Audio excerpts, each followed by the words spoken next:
So you're on Linux and need a Google Drive replacement? Let's jump into the top 5 options.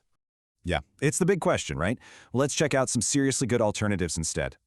Maybe you want more privacy, or you just want total control over your own data. First up, let's look at the simple stuff, the hosted solutions that just work.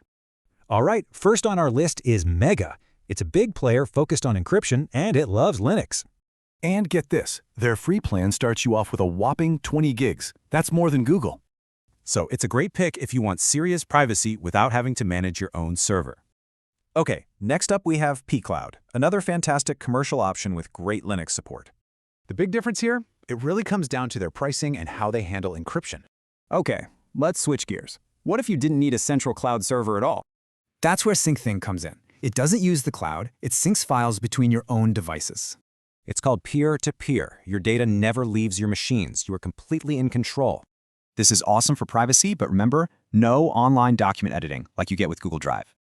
All right, for the ultimate power move, you can host your own cloud. Let's check out 2 options. First, there's Nextcloud. This lets you build a full-blown cloud server, and it's all open source. I mean, it's basically a Google Workspace replacement that you own.